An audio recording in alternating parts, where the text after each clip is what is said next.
I left behind a dead man's switch in the company workflow when I sensed I was about to be bullied into quitting.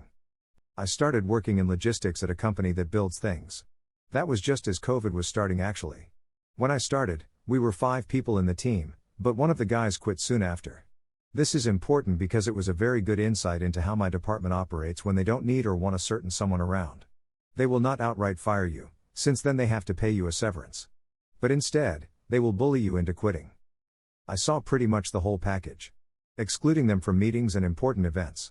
Putting them down in public, lecturing them, never noticing good work done, but always making sure everyone knows about work that is poorly done. Drowning someone in work and then berating them when they inevitably can't keep up. It was outright childish at times. I didn't register it at the time, but it was a really valuable lesson for later. I was put in charge of managing our overseas suppliers, among other things. About half of our material came from overseas, most of that from China.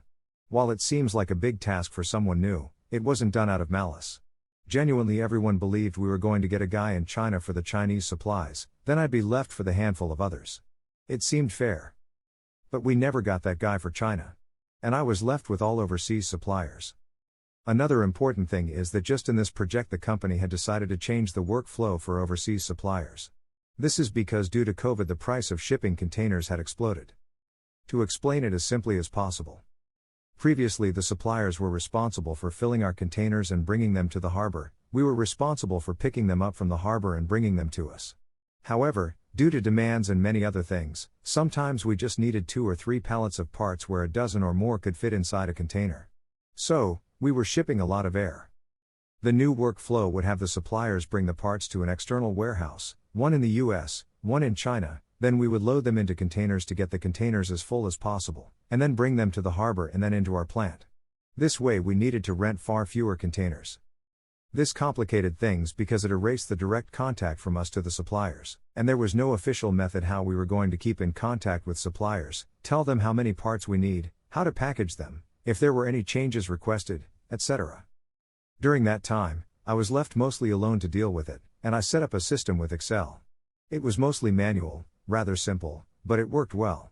It worked so well that one of the suits even chatted with me about it for a bit since he wanted to make it a standard in future projects.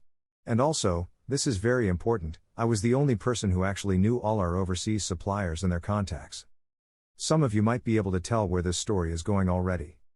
So, during that entire time, nobody had actually bothered to ask me to explain to them how my system worked and where I kept track of all the supplier contacts.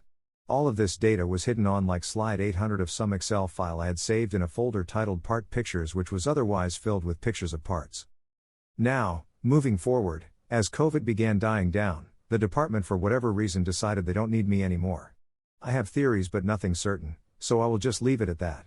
I pretty much saw precisely the same thing go down as I had seen with that one guy who had left shortly after I started.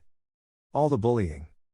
I thought to myself at first that if I pull through and keep doing a good job, and I believe I did a good job, they would eventually cool down. But they didn't.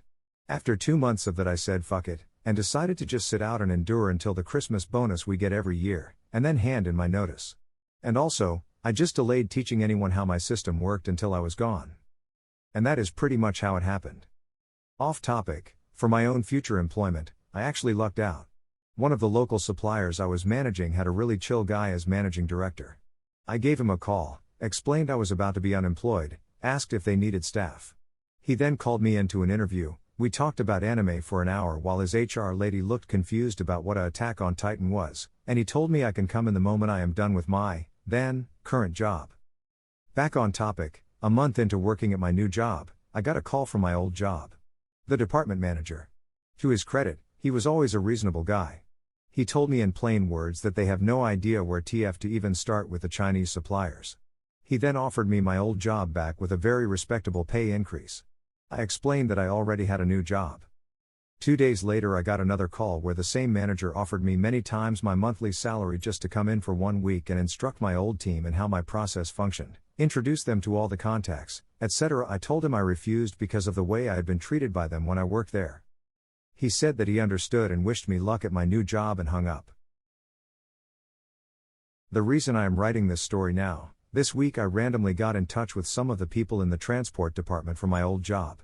They mentioned that in the now 10 months since I left, The logistics department racked up 8-figure losses due to wrong deliveries, over and under deliveries, outdated parts, some suppliers canceling their contracts and new suppliers needing to be sourced, etc. And all the blame for that fell on my old team. My new job is fine. It's not the best job, but I get to travel a lot and get nice bonuses for it. My boss isn't around much since he married. I do sometimes regret not taking that offer for a week as an instructor.